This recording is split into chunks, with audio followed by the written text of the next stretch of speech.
What's the good word, everybody? This is your boy, the sports Dr. Spock, Mickey Coleman of the Mick and Mike Love podcast. Coming at you today with episode 3 of the Netflix documentary, Mr. McMahon. I will be doing a review today on this video as I did the first 2 episodes.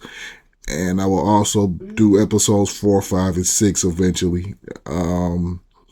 I'll probably try to do another episode of it at the end of this week, so I'll probably have part 4 out at the end of this week. But without further ado, take it away, Vince.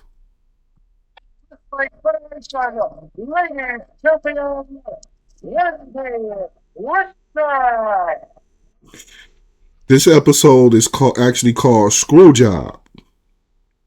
Um, and they're going to start off with Wendy Richter's story. Wendy Richter is a former WWF. It was called the WWF back then for our younger viewers. But we'll stick with WWE Women's Champion. She's a former Women's Champion. And it came time for her to lose the belt. And this is what happened. Go ahead.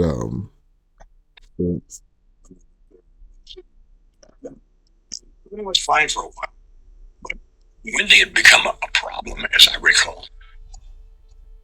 Every woman in professional wrestling wants my belt, but I want it too, and I had to... When it was time to do the honors, so to speak, and pass that championship to someone else, she resisted. And it's like, this is show business. I'm writing a script. You're holding my championship. It's mine, it's not yours. I'm not going to give it up. And then, Well, yeah, you pretty much told the boss that you weren't going to do something at work. Now, I know what you're asking. Why didn't he just fire her? He's going to answer that question right quick. What happened to her was very interesting because she pretty much wasn't wrestling on TV like that no more, as I recall. And back in the day, she was one of the more... All the women wrestlers now look like models. They're nice looking women, and for the most part back then, they were all pretty average looking women. And Wendy was probably one of the cuter ones.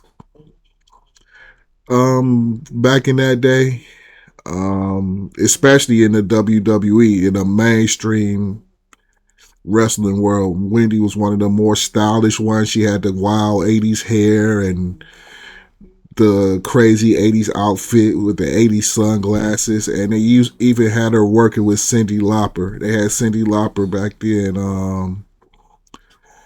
going to the ring with her as her valet, so to speak, because this was a part of the rock and wrestling era. But go ahead, Vince. it's for the Lady Championship. The audience is expecting This happened at Madison Square Garden. They're expecting, your screen of public. So get the match in the ring, as my dad used to say, and then you figure it out. Bell's gone, and we're underway in this title matchup. The match is in the ring, and Wendy has a championship, and it's really easy. Somewhere in this match, Wendy's going to get pulled out. Told the ref simply, just count to 3. Nicely executed. Now, see, what happened here is Wendy actually kicked out, but since the wrestler she was facing was kind of in on the screw job, she just stayed on top of her, and the referee counted 1, 2, 3, like real fast. Close. What was that? The referee counted 1. I lifted my shoulder up, and he counted 2, 3, even with my shoulders off the mat. That was a very painful night. Yeah, it was real interesting, and I remember seeing it. This happened in 1985. I remember seeing it about 1988. I was probably 8 years old, and I thought it looked weird. I wasn't a wrestling fan until about 87. 86, 87, around the time I was 7, 8 years old.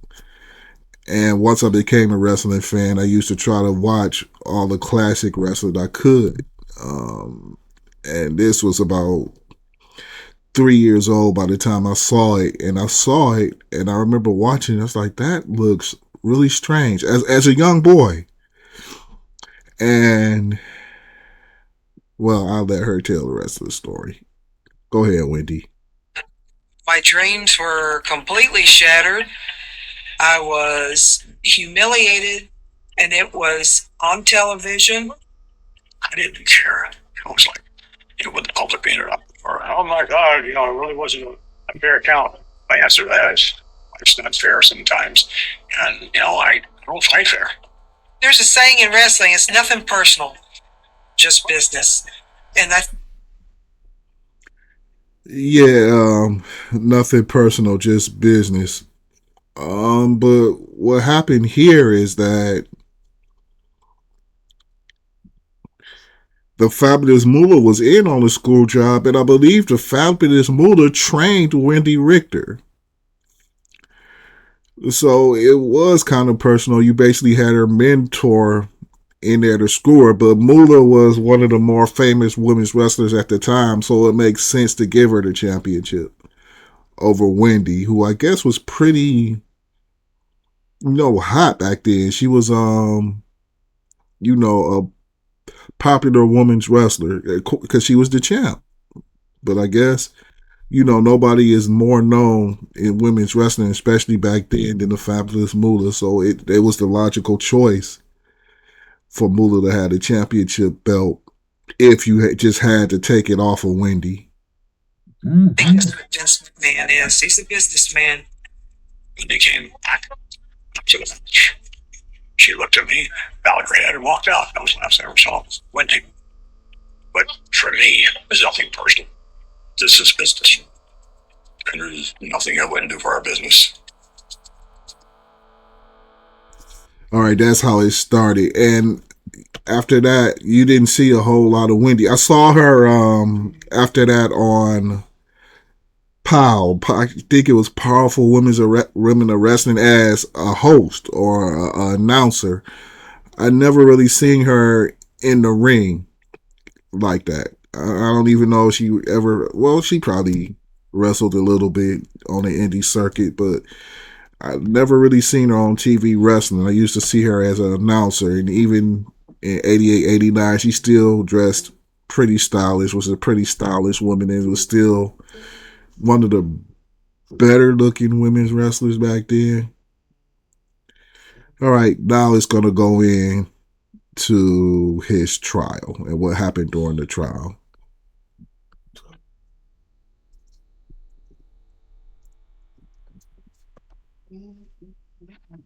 McMahon came in wearing a neck brace and smiling in his second week on trial for steroid selling conspiracy. McMahon was upstaged by his former number one star, Hulk Hogan. Ma'am? I'm sorry. This dude going to court in a neck brace. It's like an old joke when you go to court and you wear a neck brace or whatever to, I guess, invoke sympathy for the juror or whatever. And it looked like this was kind of what he was doing. Now, I heard he actually did have neck surgery, but it still looks, he just happened to have it when it was time for him to go on trial. All right. We'll go with that. Go ahead, Vince. Behind the character would shed his spandex and jump into the ring at U.S. District Court to testify with immunity against Vince McMahon, his former boss.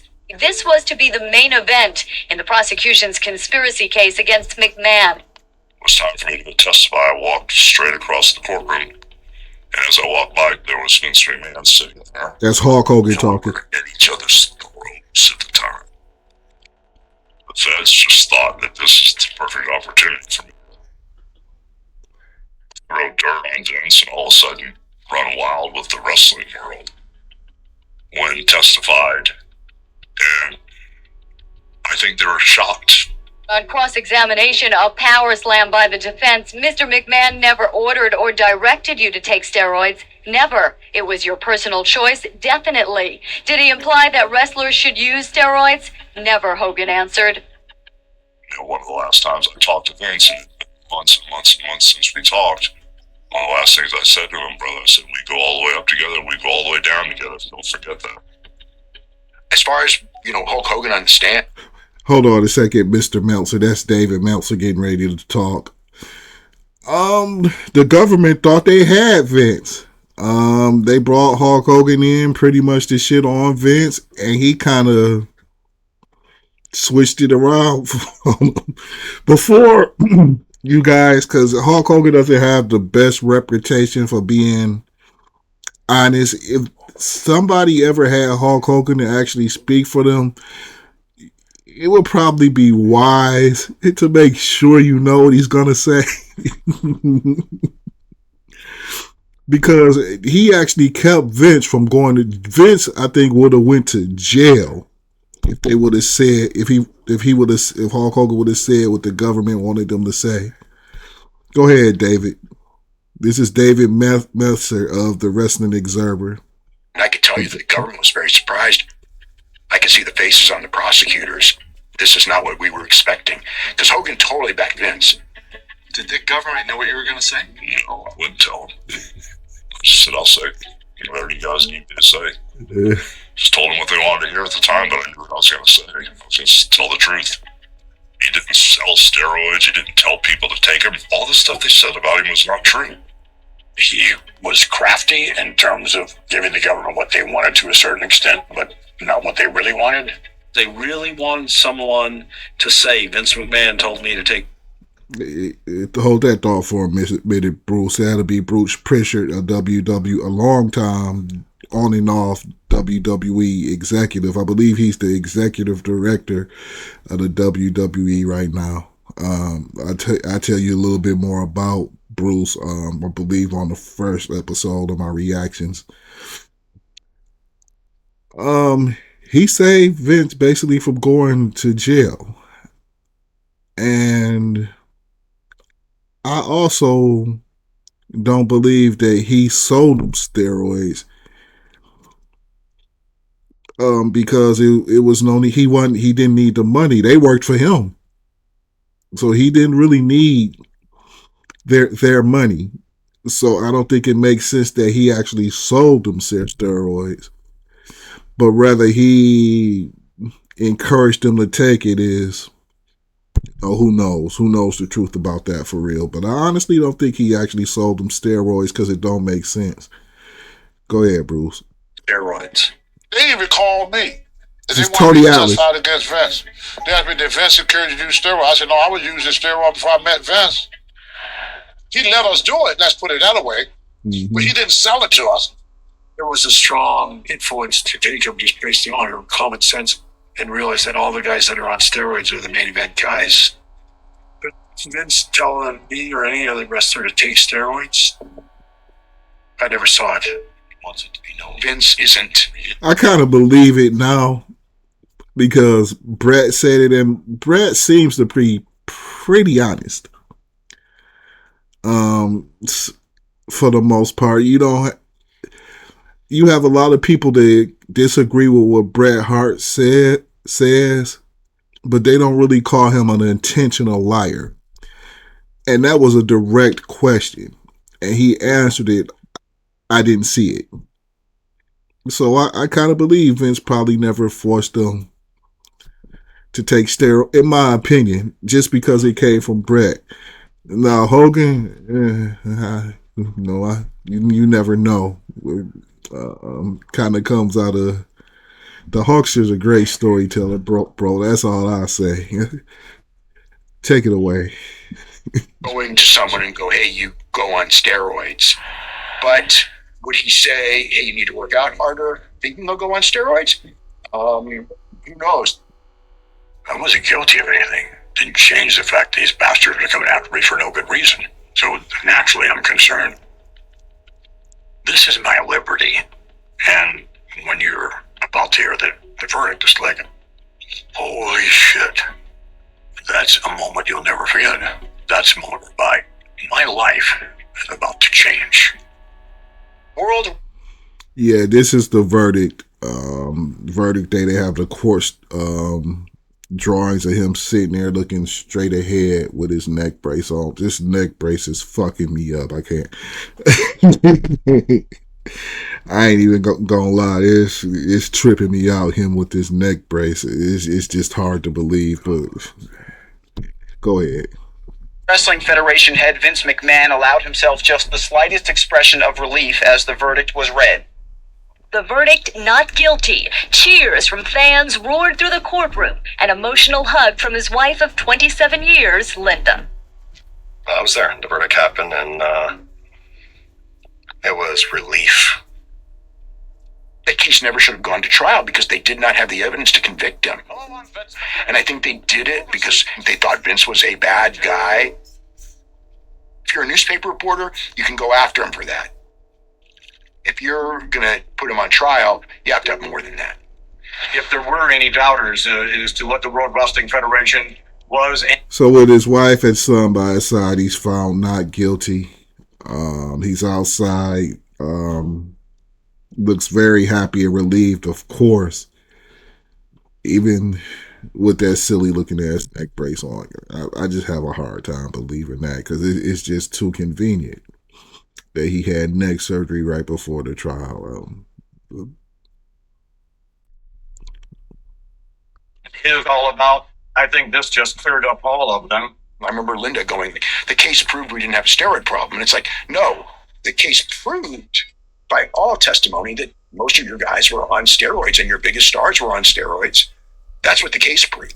And back then, a lot of other drugs they were doing, steroids and whatever other drug they can get their hands on. A lot of these guys did, which later made them enact a wellness policy. They started drug testing the guys.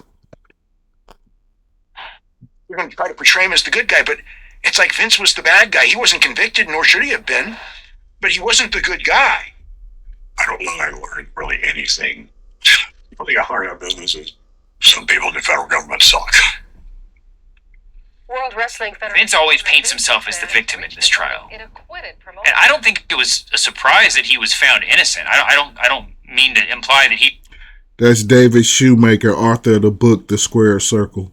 ...should have ended up guilty, but there are rumors and reports about everything Vince's team did to try to win. Stories of contacting witnesses, of payoffs, jury tampering, all of which paints Vince in a way that's very different than the way that he would like to portray himself. Stay tuned. So after the trial, after this whole series of scandals, Vince probably felt invincible, but that wasn't the case. Regardless of what the outcome was, the trial affected business in a huge way. Things got tight and things got scary. Yeah, this is when WCW starts to come in play. Time Warner owner, I guess, Ted Turner purchases the NWA, the National Wrestling Alliance, from the Crockett family, and wanted to go in direct competition with Vince. And back then, Vince wasn't a billionaire, but Ted Turner was. So he kind of already had an advantage in the fact that he had more money. But, let's get into the story. Some executives left. I don't blame them. What I wish they didn't leave and what have you. Sure I do. Because it hurt the company, the fact that they left. During that period, their business struggled. They had years that they lost money. Their revenues were way down. They were in pretty big financial straits. The company took a huge drop in attendance. It was no more sellouts. Business wasn't the same as it was when Hulk Hogan was on top. What Vince was looking for. So now this is when Vince, I think, really started to develop a talent for finding stars. Hulk Hogan was gone, so that was your biggest star. So now you got to find another one.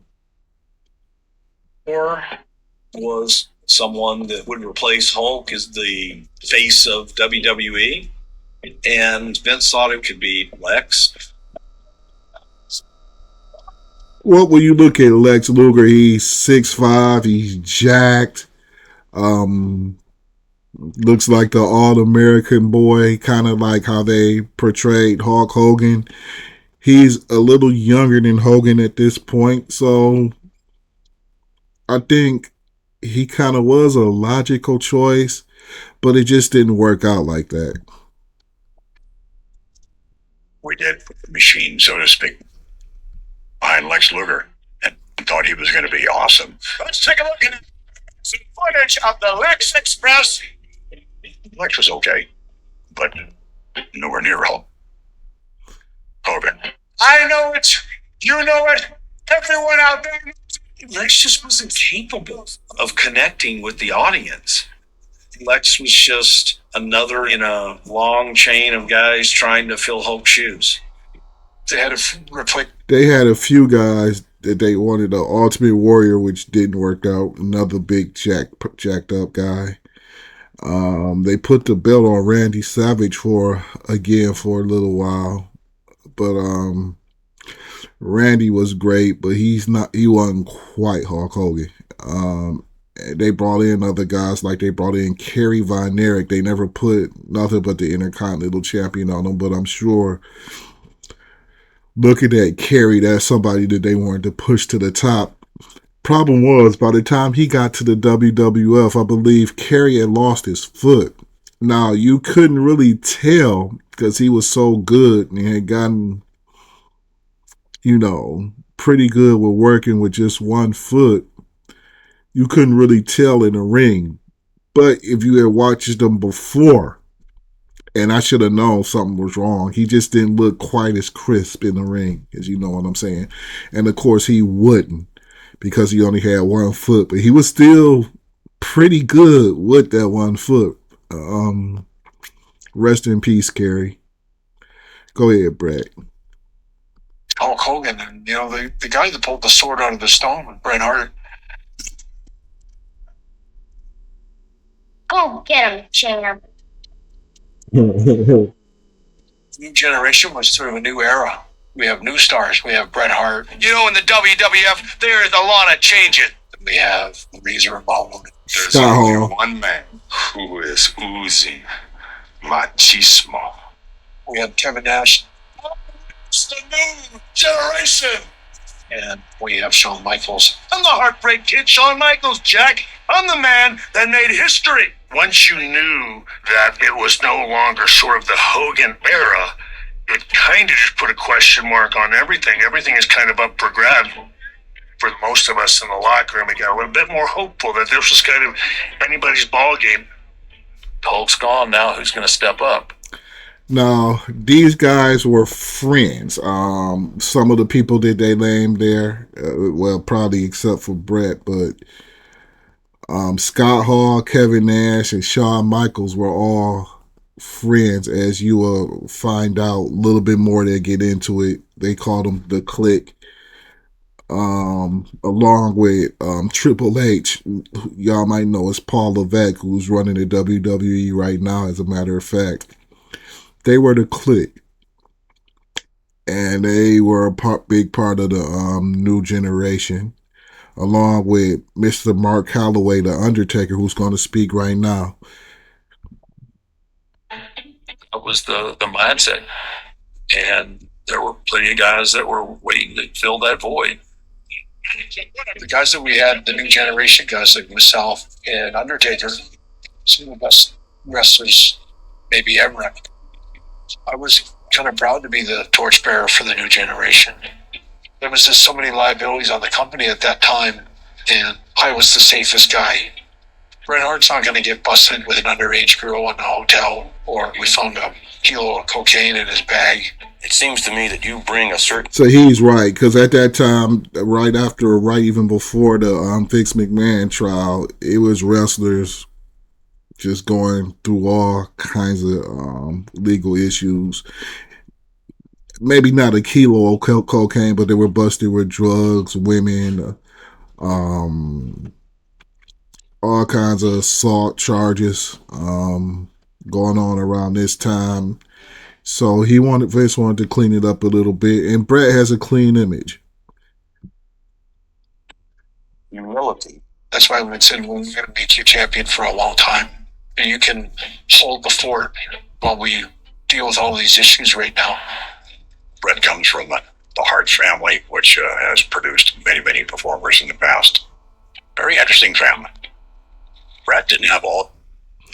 He's right. Brett comes from the Hart family, which included his late brother Owen, his brothers Bruce and Keith, his father Stu, who ran the Calgary promotion and who trained a lot of these guys. He also trained Chris Jericho, Chris Benoit, Lance Storm, Davey Boy Smith, all worked down in the O'Brien Pillman all worked down there in the dungeon for Stu, where they were all trained down there in the Hart family dungeon, where Stu would stretch his students and have them screaming and all kinds of shit. Like Vince said, very interesting family. But Brett was the most famous out of the bunch. He had some, enough. So it was kind of nip and tuck there for a while. Same time, during the course of that, Ted Turner starts grabbing some of the talent and whatever, so I had to deal with that as well. Ted opened up the checkbook and said to the people working there, you can do whatever you want, just make this happen. WCW was different than WWF because there was so much more money there. I mean, I cut these crazy deals when I first walked in, and it was like dying and going to heaven again as far as the wrestling business. The amount of money he was offering them was far greater than the amount they have ever made here. So it was logical for a lot of them to leave and go join Ted's organization. And what you gonna do? You know, shortly after Hulk Hogan, Randy Savage all of a sudden became available. Unfortunately, Randy Savage has been unable to sign a contract with the World Wrestling Federation. That was the next big thing. And that's when things started. Yeah, this is when it really started to snowball. After Hulk came, everybody else started to go down there. Eric Bischoff and Ted Turner went pretty hard at Vince. Really feel like we had momentum. After Hulk jumped on board, after Randy jumped on board, and people were looking at WCW a little differently. At one point, I had a meeting with Ted Turner, and he said, Eric, what's it going to take to be competitive with WWE? I said, well, Ted, Monday Night Raw, you know that's on Monday night on USA prime time, right? We're on Saturday night at 6:05 Eastern, 3:05 Pacific. We can't compete. And without missing a beat, Ted looked over to the head of TNT and said, give Eric 2 hours every Monday night on TNT. And I was like, oh, what? Right. He's giving him a prime time spot because he's the boss. He asked him what it took for him to compete, and Eric basically told him why they couldn't compete.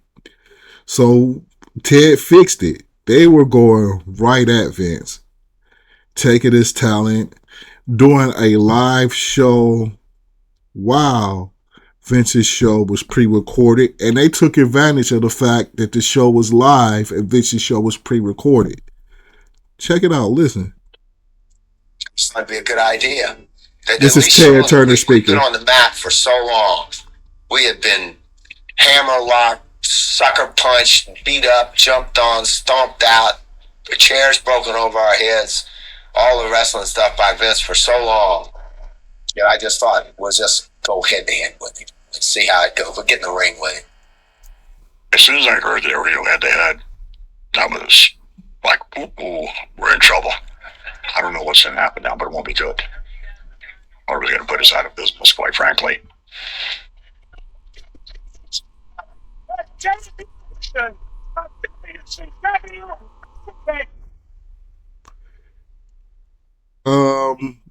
WCW Monday Nitro debuted from the Mall of America in Minnesota. The Mall of America at this time was still pretty new, so it was kind of a big deal and kind of cool for them to do their first live broadcast on Monday night there. Check it out. Now I've got this thing called Nitro. I've got to figure out a way to create some real surprises. What a matchup we have got For their first show, they had Lex Luger show up. We had him on one of our live events the Sunday night before. Then he appeared on Nitro the very next night. It was a big surprise. It was like, oh my God. What are you doing? When Lex walked out, not only was the audience in shock, but everybody in WWE was in shock because they thought they still had Lex under contract and he wasn't. Nobody knew Lex was going to show up in WCW. Just the next day after being on the WWE house show or live event, or no, he was on WWF television, I believe. And the next day he's somewhere else. See, they, like I said before, they're going hard after Vince right now. Competition going really hard at him. And he hadn't really had no real competition because Vince, like what Ted Turner is starting to do to him right now, ball off all the competition eventually. So this is his first real competition in a few years. They thought he was still under contract. And he's not. It's fortuitous in the sense of timing because Lex Luger was tired of WWE. He wasn't happy there. So I said, okay, Lex, here's the deal. We're going to do a deal. You cannot tell anybody. You can't tell WWE. You just go about your business. I'm here for one reason. Yeah, that was embarrassing. That was really embarrassing. There's Bruce Pritchard. Get this fence off. Ah, it's a beautiful thing. Lex Luger, you're a good yeah, man. They shall see All I a have is beautiful guys with thing. handshakes, not going to have a contract expiring. I just had handshakes. It had worked for years and years. No longer was it working because of Ted's enormous wealth. You know, it's like, man, wow, this is brutal. Because you help get these talents over, you help build them, and all of a sudden, poof, they're gone. It one-upped us. It looked like that was the cool place to go, that people are leaving WWE to go to WC. And at the time, it was the cool place to go. One, they had a lighter schedule. Two, you can make more money. You're home more and you're richer. Who wouldn't want to do that? Why wouldn't it make sense not to do that? I mean, a lot of guys stay loyal to them, but, you know, most people is going to chase that bag, especially if they don't have to work quite as hard for it. Because WCW is new, it's cool, it's different. Eric was ruthless. It absolutely set the tone, and that was the intent. After realizing that I can't be better than them at what they do, what are my options? I started making a list of every way that I could be different than the WWE. Top of the list, their tape. Okay, I'm live. They're cartoonish because they're appealing to teen and preaching audience. Right. He was live, and he really took advantage of the fact that they had a live show. Some of the things he did, as far as was going on with the live show, were kind of was a little ruthless. How he went after Vince. Take it away, E. Going to be more real. I wanted my characters to appeal to an older audience. I wanted my stories to be more reality based. I'm not going to try to land my plane over here. I'm going to land my plane over here. I wanted Nitro to be recognized as the wrestling company where you never knew what was going to happen. I knew it was full-blown warfare from that point on because I know how Vince feels about his competition. He wants to destroy it and then eat it. For a long time, he did.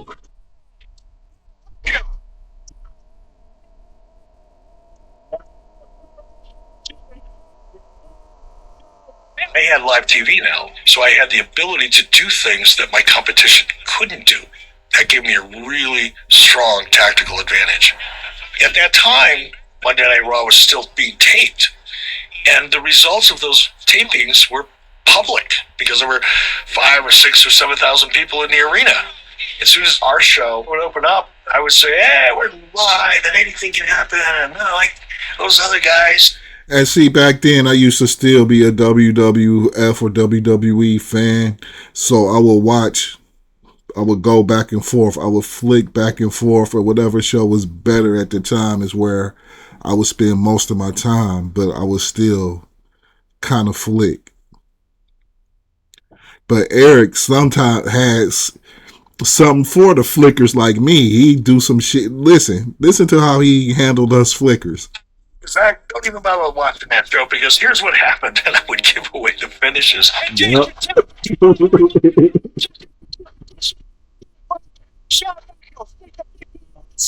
Stay right here. Give away the results. He did this for quite some time. Aggravated the hell out of us for sure. It's little things like that just went and it was digs, constant digs. I wanted to upset the WWE audience because I knew if I upset them enough, they'd actually tune in to see what kind of dastardly stuff I was going to do next week. And there were many things that they did to aggravate the hell out of us, which when I'm angered, then I'm going to focus all the more. Everybody that I knew that was close to Vince, like Hulk, like Randy, they would say, Vince will never sell. He doesn't sell. He never sold a thing. Selling is wearing your emotions on your face. Yeah, Vince will never let you see him sweat. Don't sell it. Never acknowledge the competition.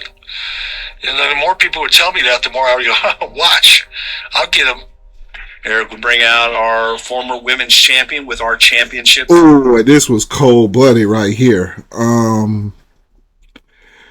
Medusa Michelli was by this time was one of the more famous women's wrestlers. Came up in the AWA as just a manager. I believe she managed Kelly and Company. I think that's the name. This was a long time ago, guys. So it's kind of, and I was still very young. She started off in Vern Gagne's AWA as a manager of Kevin Kelly and Slick Nick Koniski, I believe. I think they were called Kelly and Company. Something like, I don't know.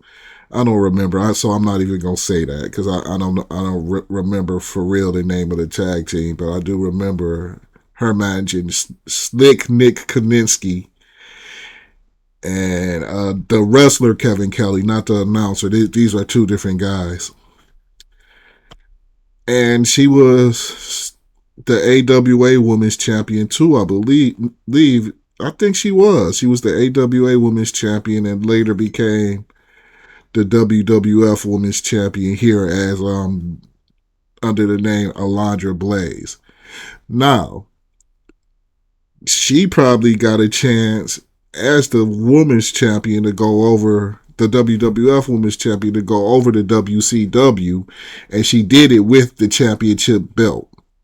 She went on live television and basically trashed the WWF Championship belt on WCW television. This was a big deal back then. And live on their show, throws it in the trash. That was upsetting. It was like, oh. The reason why we don't have an undisputed boxing champion no more is because Riddick Bowe, which is where they got this from, basically did the same thing maybe 3 or 4 years before that. Riddick Bowe threw away, I believe, the WBC belt because he wanted to fight certain guys, but the WBC or whatever belt he threw away wanted to go in another direction, so he just threw the belt away and vacated it. That's why we have multiple world heavyweight boxing champions instead of just one. Go ahead. So they probably got that story from just doing that. Oh, go ahead, Vin. My God. What else they're going to do was I just kept gnawing at him and biting him and doing everything I could to get him to react, and he did. Billionaire Ted, first of all. They started doing the Billionaire Ted skits. That was the first real sell That finally got him to react, which means he was off balance. Well, why can't I buy the WWE? When I first saw him, it's like, oh, well, let's tape these things. I got to run them up to Ted. We brought him up to Ted, and Ted laughed his ass off. He thought they were funny as hell. Yeah, he finally did what he wanted to do and got Vince to react or sell, as they say, not sell the company for money, but selling like when wrestlers get hit and they react, they're selling it. So in wrestling terms, they want to get Vince to react to them because he never reacted to the competition and never even really mentioned them until now. He never talked about, because he doesn't watch them anyway from what I heard, he never talked about before the ECW, he never talked about the NWA, he never talked about Mid-South, Mid-Atlantic, he never talked about what was going on in Tennessee, he never talked about Fritz. He just never discussed any of the competition until now. So Eric Bischoff had a goal of getting Vince to react. And, now Vince is reacting. It's supposed to be the opposite. So in essence, we're trying to have some fun with them. And then Jay Koplovitz shut us down. It was really distasteful. We didn't like it particularly, even though we were competitors with Turner. It just didn't belong on our air. It isn't who we want. Yeah, CK is a USA executive who was actually friends with Ted Turner, as you find out here, and she didn't really want that shit on air because she thought it was kind of distasteful. As funny as it was, Ted thought the shit was funny. But she didn't, so they had to kind of stop that or whatever because they couldn't put it on USA, and that's where they had their television back then. And now, even they're going to Netflix now, but USA has been with their Monday night staple for years. For a little while, they were on some other network, then they came back to USA. So, they kind of had to, do what the network said, so they cut that shit out. Go ahead. Need to be at USA. Gave compliments, made us stop because Ted was a friend of hers. We're friends, friendly competitors, I guess you might say. USA Network suggested that we stop because they were receiving heat from folks in the Turner organization saying this is over the line, and now you're talking about how much lithium he takes. Hey, where's my lithium? In hindsight, I wish that we hadn't have done that. I think we should have been above it, but we did. And that's also where I figured out Razor Ramon and Diesel, they're not staying. Because I asked Razor and Diesel to do one, and they didn't want to do it. Why wouldn't you do this? Yeah, I just don't want to do that. Are you going there? No. Had long conversations with Scott Hall, Razor Ramon, and Diesel, Kevin Nash. They really didn't want to go to WCW. At the same time, they have to look into the mirror and have to know, wait a minute, it's better for my family, from a paycheck standpoint, to go there than it is here. That was just pure money and schedule. They were offered more money and they were offered a better schedule. See, I think Vince kind of understood them going. Like, he wasn't really tripping about them going. Well, I'm sure he was, a little, damn, I'm losing these 2 stars. But he didn't seem to take it personal, like he got it. When Scott and Kevin signed with WCW, certainly from a professional standpoint, thrilled for him. Now, this is where a little bit of the Click story starts. This is where they start to talk about the Click a little bit. Shawn Michaels, Kevin Nash, who was Diesel, Razor Ramon, who was Scott Hall, Paul Levesque, Triple H, were the Click. Standpoint, it hurt a little bit because I was going to miss my buddies. There was a group of us that were all friends backstage. The Click, Kevin Nash, Scott Hall. Fair use, everybody. And myself. This is fair use. Sort of became this famous thing that everybody knew about even though it was never portrayed on TV. So you flash forward to the final night of Diesel and Razor Ramon. It's not the pay-per-view. This happened in May 1996, and I kind of thought as a young man at either 16 or 17, depending on what day in May it is, I was either 16 or 17 years old, because I was born in late May, depending on what the day was exactly. I don't know if my age had changed or not, but I was still a kid, and I thought this was really, really cool. Wrestling insiders thought what happened in Madison Square Garden, May 1996, a lot of the old school guys didn't think it was very cool because they felt like their business was exposed. Live television. Earlier in the day, Sean had talked to Vince about doing some kind of tribute to those guys at the end of the night, and Vince agrees to something can happen. I remember him asking me, is it important to you, Sean? I said, yes, sir it is. And he goes, all right, then it's important to me. Go ahead. Since two of them were leaving, okay, you got my blessing. Kevin and Sean were wrestling each other in a cage match. They get to the end of the match, and we all end up in the cage together. There's this big embrace moment.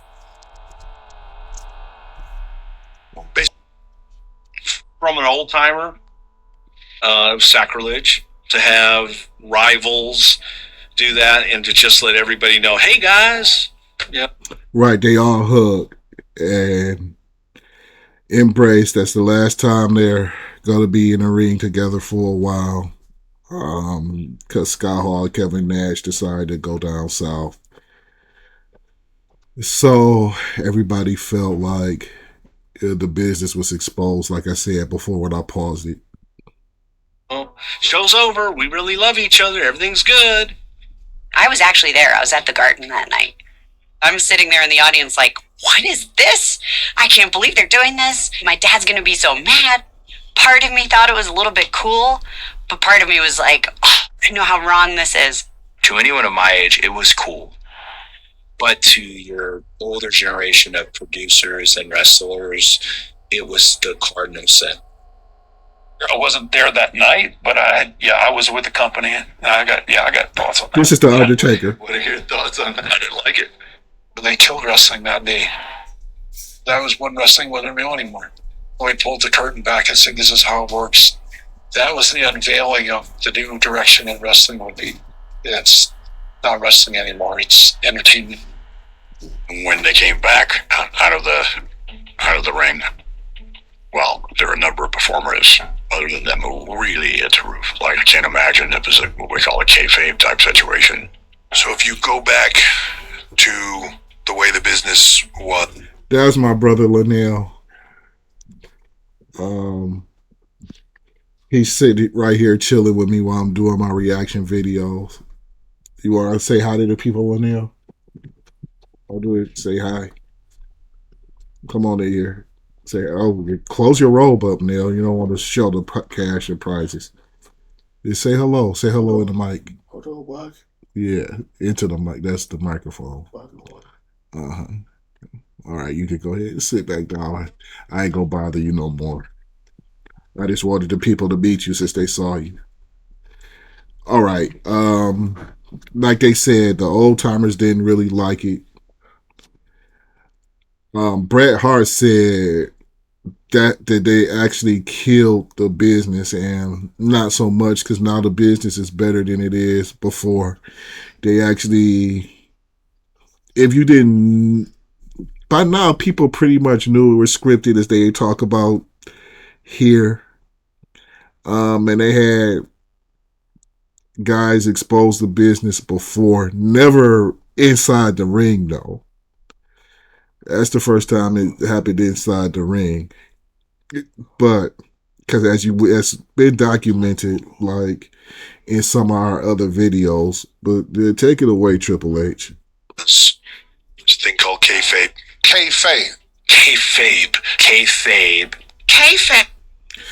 Kayfabe will be explained here as good as I've ever heard it explained. I understand it more or less from somebody that's never really been in the business, a mark, as they would call me. I understand it a little bit. Well, I have a full understanding of it, really. Um, as far as a regular civilian, as far as a mark. But this right here is going to be explained, kayfabe, in case you casual wrestling fans don't know what it is, because all I am now is a casual fan, even though I am a historian. You'll be able to understand it a little bit more after these 4 or 5 people give you a definition of what kayfabe is. Take it away. This is Sharon Meltzer. Kayfabe is a carnival term initially. Kayfabe is the fiction that is being produced by a con artist, where everybody who's involved in the con agrees to maintain this reality. Kayfabe is basically keeping the illusion that it's real. You see kayfabe and you know that you got to be in character and pretend everything is real. You know, good guys stayed with good guys and bad guys stayed with bad guys, and never should the two intermingle. And for years and years, we tried to work off of the premise that wrestling was not predetermined, and that when you had a feud with somebody, it was a blood feud and it carried on outside of the ring.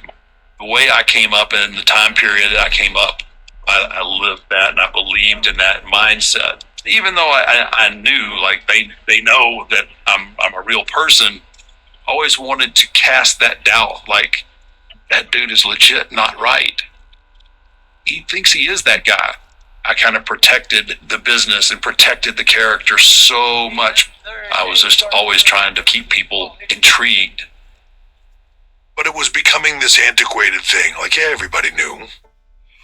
Okay, so basically kayfabe is basically physically and mentally telling a story. And a lot of these plots are storylines, which make them kayfabe. When you kayfabe like a chair shot, maybe the chair is gimmicked where it doesn't really hurt you. Kayfabe, like, it's just the story, the feud, selling, all that is a part of kayfabe.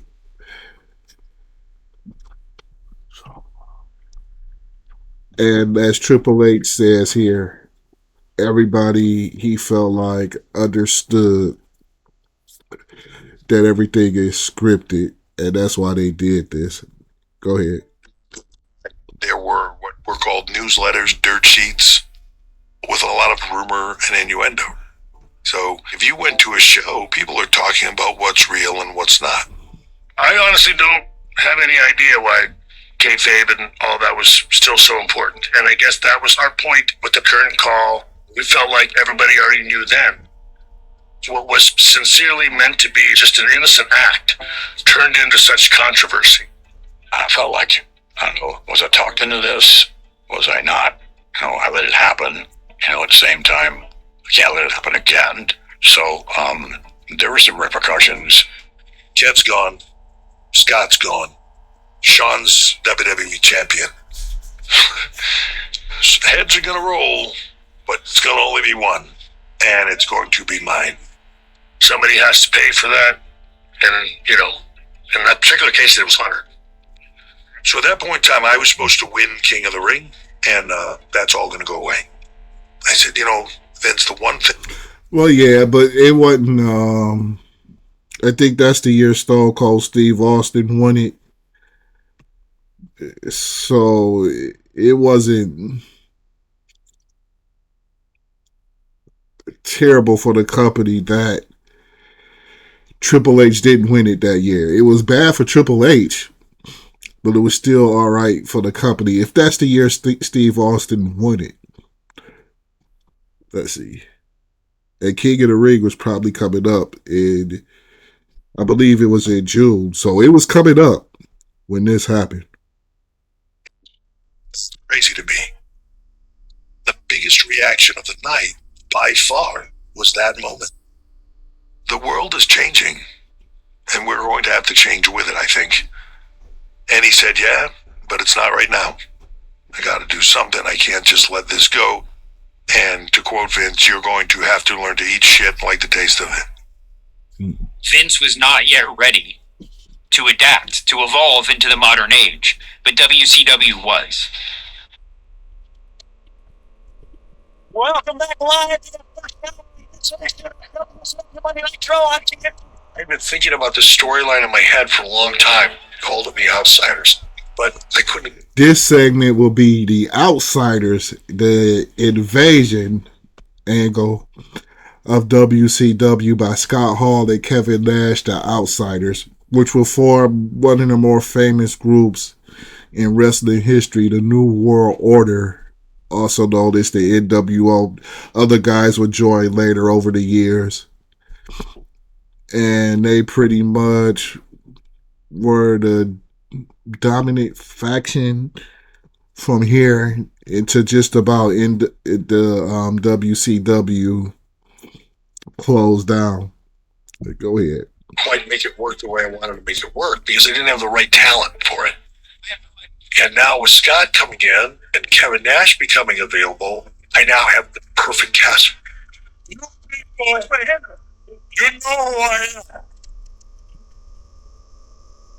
But you don't know why I'm here. It was two guys coming in. So Scott Hall came first, and then a week or two later, he brings Kevin Nash. The outside to wreak havoc inside of WCW. This is where the big boys play. You never play. The Outsiders showing up and coming to WCW is maybe the last example of where fans could not fully tell, is this real? The way I brought them in and some of the less than nuanced dialogue led certain people to believe that they were there on WWE's behalf. Do you work for the WWF? The audience wasn't sure if it was real or if it was scripted. That's the sweet spot. You don't check us around, don't check. So they had to do that. I think he would have went a little bit longer with like the invasion angle, but Vince was like, "I'll sue you if these guys even come close to using names or pretending like they still work for us or I sent them there. No, don't do that." So they had to kind of in that respect anyway. It's still going to be a takeover angle, but not so much of a invasion angle, if that makes sense to you guys. Like it's not gonna be like Vince sent me here. It's like he had to tell him, no, we don't work for Vince. And this is when Scott Hall punches him in the stomach and Kevin Nash throws him off stage with a powerbomb.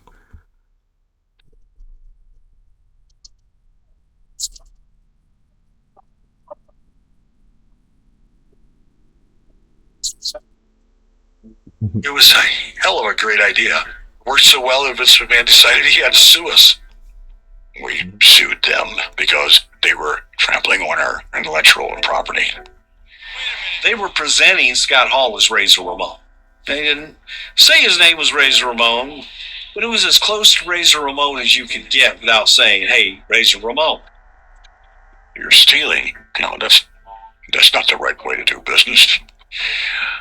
Stealing is in the eye of the beholder, isn't it? It's funny because immediately Vince went into sympathetic babyface mode. He started whining like a little schoolgirl with that. You bad billionaire Ted's trying to run us out of business. When you have the resources of a Ted Turner, and you use these resources in a predatory fashion in an effort to put a family-owned business out of action, I think it's time for someone. Bad billionaire Ted is trying to hurt this small little family-run business. There has been a systematic attempt to raid the World Wrestling Federation.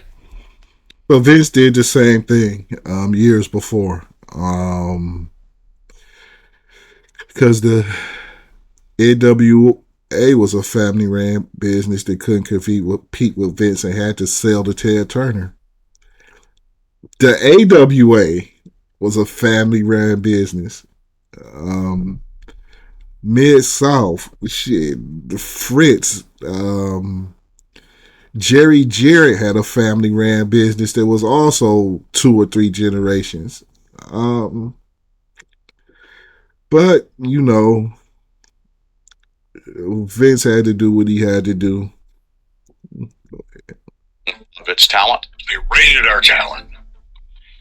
Vince did the exact same thing to Vern Gagne, the AWA, and other territories. He literally went into those territories. See, I didn't know he was going to say that. I really didn't.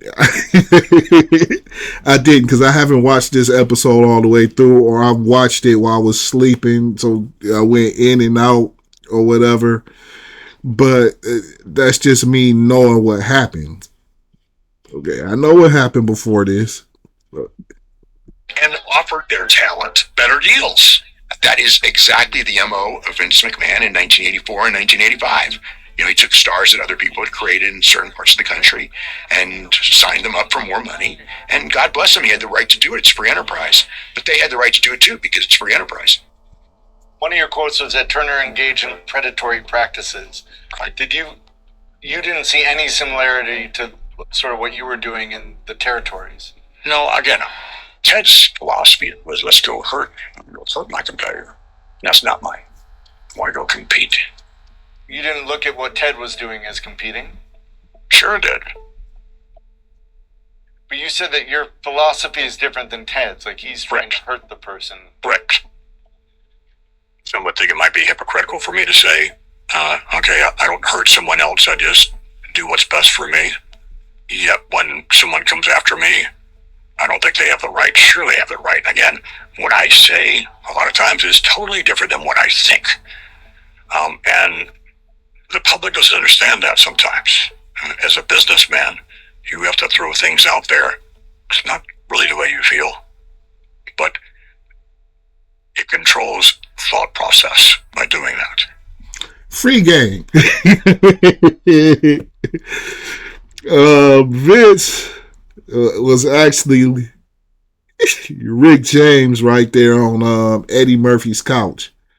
Fuck your couch. Fuck your couch. That's basically what he did.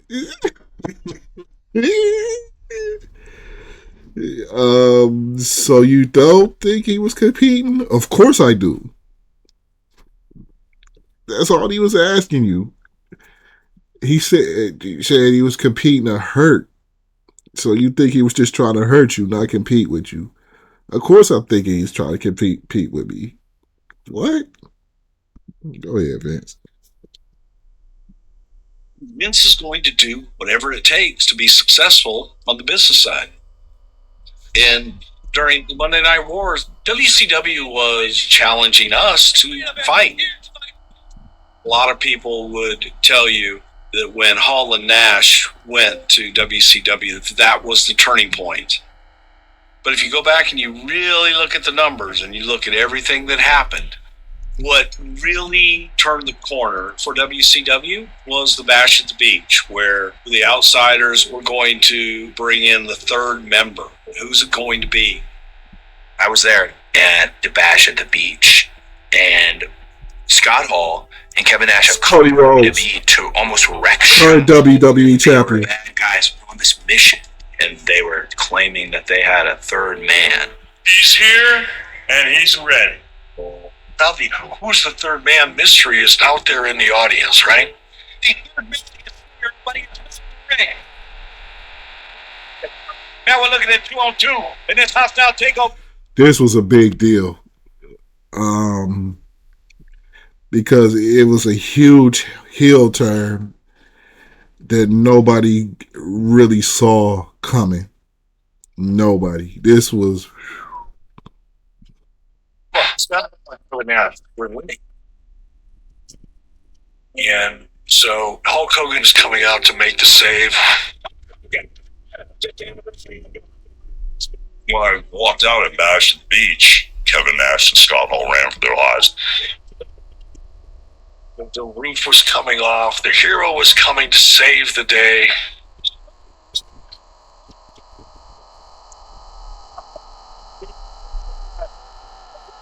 Hulk Hogan just dropped a leg on Randy Savage and like, oh, no, he's the third man. He's the third man. This was the Hulk Hogan heel turn. He kind of talked about doing it before, but Vince didn't see it. Eric saw it. Eric saw it and he used it. Finally dropped the leg on Randy Savage. People were literally shocked. It was a huge defining moment in all of sports entertainment because it was surreal to think that the biggest babyface, the biggest good guy in the history of the industry is going to go the other way. Can't turn Hulk Hogan bad. You can't do that. That was a big holy shit moment. When I walked out to be a bad guy, I knew this greatest moment of my career, or this would destroy my career. That's the first time I'd ever been told there's a thing that's too much heat, and maybe this was. That rumble was there. You got to be quiet. Shit. I know we didn't have anybody watching the ring in case they started coming, and back in the day I was used to them coming.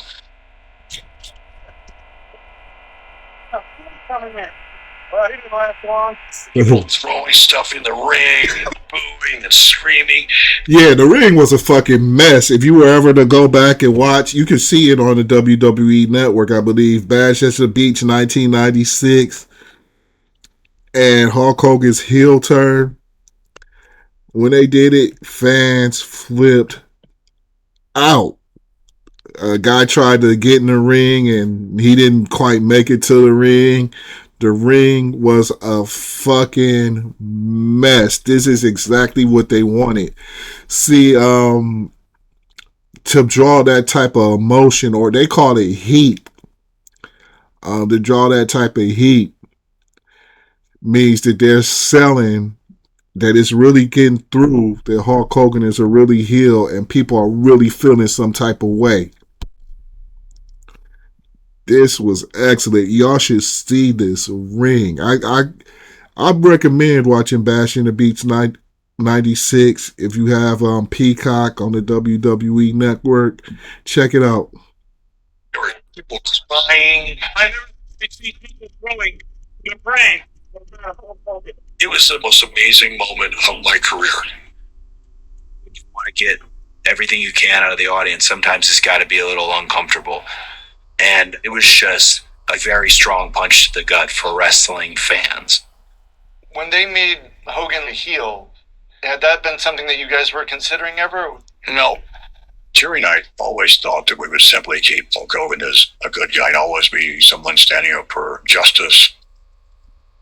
Vince McMahon missed out on the most lucrative opportunity. He could have been the one to turn Hulk Hogan heel. Ooh. Every piece of trash that got thrown in the ring was like a gold brick as far as WCW was concerned. Yes, the ring was a fucking mess. It was like, wow, he did that very well. A lot of fans forget that I was a bad guy when I first went to the WWF to work for Vince's father, so it wasn't like this is my first barbecue. And so I just smiled the glass evil Hollywood character. Tell these people to shut up, because you want to know what I got to say. I went out there and feel that from my hip, man. That was nobody talking but me. Here, came from a great big organization up north. I made that organization, sir. I made people rich up there. I wanted to push hard against Vince to prove a point. It takes two to tango. It just wasn't one guy that did all this. It just wasn't Vince that did all this. The man Hulk Hogan got bigger than the whole organization, brother. In those days, it was a personal relationship as well as a business one. When business goes wrong, generally speaking, the personal relationship comes wrong. Vince is very much business is business. However, there are certain times where the human being Ooh, they gets hurt. still throwing all kinds of shit in the ring. It was personal. That was the moment in time that shit changed. You can call this World Order of Wrestling, brother. The Outsiders eventually became the NWO storyline. Here's the NWO. Here we go. That's the show where they took over the announce booth. Everybody just got to book it. Zbyszko, Larry Zbyszko, Eric Bischoff, and Bobby Heenan or Tony Schiavone.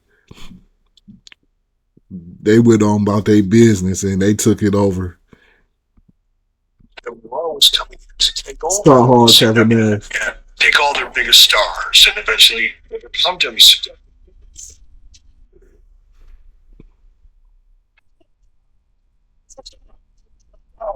Yes, it was a storyline. Yes, they were characters.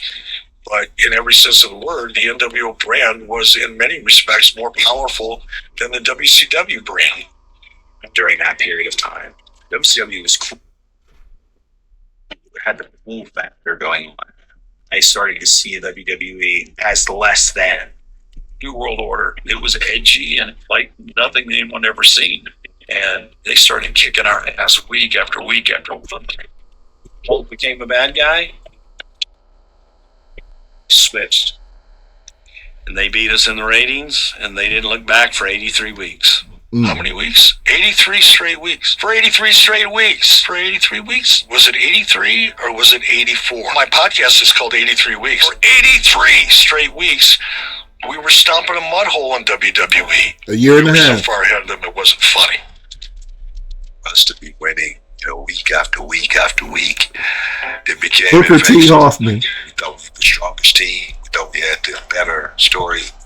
No way we thought we could lose. Not only are they kicking our butts in the ratings, they're mocking us. They're really having their way with us. Booker T was the last official WCW champion. It was cool. And didn't know whether or not we even stay in business because Turner was coming after us. I'm either all the way in or I'm all the way out. So once we committed to go after Vince, I was all in. Question now. What? It's the most powerful organization in professional wrestling. At some point, it was suggested to me that I become a part of the NWO, and it made sense. I got the job. Because I was running WCW. I was recognized as the president of WCW. This piece off. Who better to take over than the guy that's actually writing the checks? This man. In the beginning of the Monday Night Wars, I don't think that Vince even considered it. This is where Eric Bischoff turned heel or became a bad guy with the NWO. But everybody knew he was really the executive. Him being in the NWO was kayfabe. As you said, he was still really running the company. Vince looked at the Monday Night Wars as something between Vince and Ted. When you go back and you listen to the interviews, Vince always talked about Ted Turner. Ted Turner's wrestling organization. Ted Turner tried to put him out of business. Ted Turner this, Ted Turner that. Ted trying to own the World Wrestling Federation. Was Vince McMahon going to come out and say, hey, this guy named Eric Bischoff that's never been a wrestling executive in his life, that's only been in a creative role for about a year and a half, is kicking my butt every week for 83 weeks? He wanted the perception of the battle to be between Ted Turner, the billionaire media mogul, and little old Vince McMahon. That elevated Vince and made him the sympathetic babyface, which is exactly what Vince wanted.